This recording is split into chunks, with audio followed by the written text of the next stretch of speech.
Hi, I'm Val Bauman from the Pine Hills Wine Lovers Club. I'm the founder and the leader. Notice I said the Wine Lovers Club. We're not the Wine Experts Club or the Snooty Wine Drinkers Club. We're a club for people who love wine and love to learn about wine. In our segment, for this segment, I'll be showing you how to taste wine. We do this in the club, and maybe if you've been in restaurants or at some fancy business meeting, you've seen people do a tasting like this. I want to go over what it is that we do and why it is a good way to do it so that you can do it yourself, maybe at home or with your friends. So the first thing is I poured wine into my wine glass. Notice I poured only about 2 inches or so. And there's a reason for that, and I'll come back to why that is. The first thing we do is we take a look at the wine. We put it up to the light. And what we're looking for, is it clear? Do we see any sediment in it? Does it look like it's fine? Sometimes wine can have a sediment in it, and that's because the wine is probably old. And older wines will have a little bit of sediment in the bottom, and they'll need to be decanted. But for the most part, the wine that you enjoy at home should not have any sediment in it. If so, then that might be a sign of a bad bottle. So after we check for clarity, the next thing we check for is color. And how we do that, you'll see that I have a white napkin here on the table. Find a white napkin or a white piece of paper, tilt your glass a little bit, and take a look. The reason why we do it with a white napkin or a white piece of paper is because of the lighting. If I were to do it on brown, if I were to do it somewhere else, you don't get the right look at it. So use something white. And when we do this, we can see the color. I'm pouring today a Chianti Classico from the Tuscan region of Italy. I would expect it to have some nice redness, and it does. And I probably could not read through it if I were reading something. And that tells me that this seems like the right color for a Chianti Classico. The next thing we do is we take a sniff. So I'm going to do that. And that's why we only pour the glass up this high. If we were to pour it all the way, you'd probably drown. And you don't want that to happen. So you want to get your nose really in there.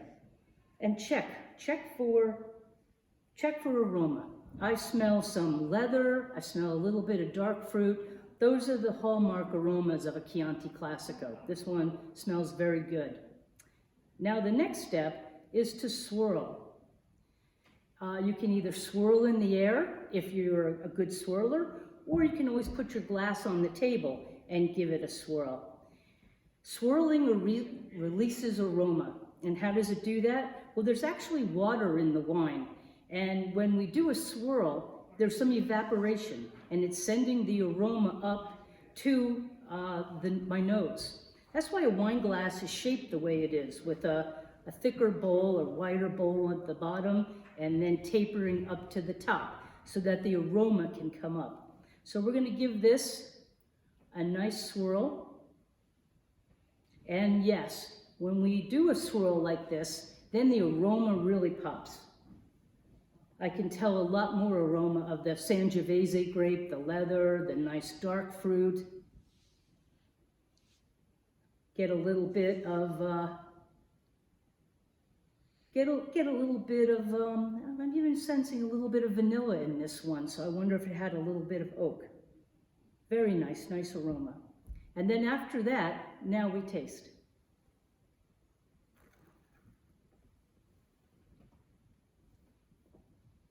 And it's important when we taste to let the wine stay in your mouth. Let it cover your tongue, let it cover your cheeks, bring it up to the top of your mouth. There's no hurry, no rush. Take your time and enjoy the wine. And what you want to look for is things like acidity. Do you feel the sides of your tongue starting to water? That's a sign of acidity. And all good wine, even red wines, have some acidity, makes it much more enjoyable to drink. So I'm tasting some of the acidity. If you take your tongue and put it to the top of your mouth, like this, You can check for some sandpaper or roughness at the top of your mouth. And what that is tannin. Because tannins dry out your mouth, you'll feel like a little sandpaper at the top. Now, a Chianti doesn't have a lot of tannin, so I'm not feeling that at all. I'm feeling the acidity, I'm enjoying the fruit flavor. Take another sip.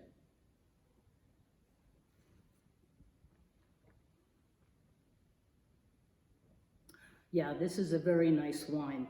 You get the nice sense of the fruit, and the acidity is very nice, very strong. I can really feel it on the sides of my mouth. Again, checking the top of my mouth, there's no sandpaper feeling, not a lot of tannins. Chianti is a wonderful medium-bodied red, and you wouldn't expect it to have a lot of tannins. And it goes very well with a lot of Italian food. As you know, you see, in the old days, the red tablecloth, Italian restaurants with the bottle of Chianti, with the nice netting around it, and spaghetti and meatballs, or whatever the person was having. They go beautifully together, because think of the acidity in tomato sauce, the acidity that we just talked about with the Chianti Classico, a great match. That's why Chianti and Italian food just go so beautifully together. I want to talk to you a little bit about Chianti Classico while I have it. You'll notice that there's a little rooster at the top. We'll talk about that, and I'll talk about that in a minute. This is Chianti Classico from the Tuscan region of Italy. When you get Chianti, that's what you're looking for, the Tuscan region. Chianti Classico means that there's no white grapes in the wine. Chianti will have 80% Sangiovese, and the other 20% will be whatever regional grapes the winemaker chooses. It could be red, it could be white. If you see Chianti Classico, that means there's still those 80% Sangiovese grapes in there, but the other 20% needs to be red regional grapes only. That's the difference between the two. You may find that you like one more than the other, but I find that find a brand, find a type that you like, a brand that you like, and that's the best way to pick your Chianti and find one that works for you. As I said, when you look at a Chianti bottle, you'll see a little black rooster, and that's kind of a fun story. I'll take another sip and I'll tell you the story. That's good wine. I love Sangiovese grapes. Back in the olden days, way old, Siena and Florence were fighting over land. Florence is north of Siena, and they were fighting each other over where the boundaries would be. Who would take more land, especially farmland, for Sangiovese grapes, as well as all the other things that they grow in that region. And so one day they came up with a great idea, as the story goes.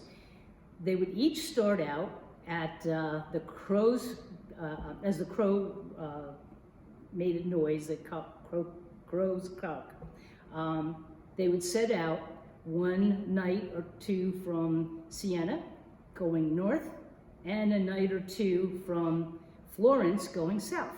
And wherever they met would be the place that the boundary would be.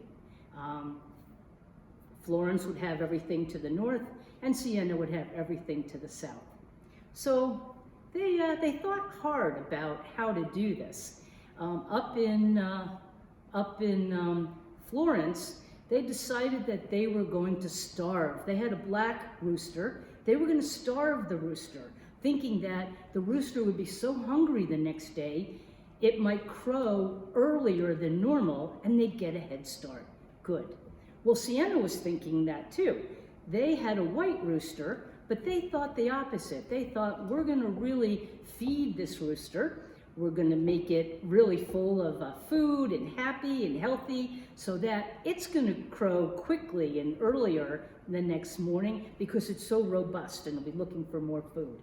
So they all went to bed that night with their rooster ready, and the next day, well, it turns out that the folks in Florence were more correct, because they had the hungry black rooster. It crowed early for food, and the knights were on their way. And actually, they were able to get almost 3/4 of the way in really close to the Siena border by the time the Siena Knights reached them. And so to celebrate that, they put the black rooster on it, which became their highlight, became sort of a logo for them to celebrate how they had sort of tricked Siena with the wine, with the crow, the rooster, and with their knights. So that's a kind of a neat story. Italian wine is wonderful. It really is. I enjoy all the kinds of Italian wine. So if you're not familiar with Italian wine, go check it out. I think you'll really find one that you enjoy. Thank you.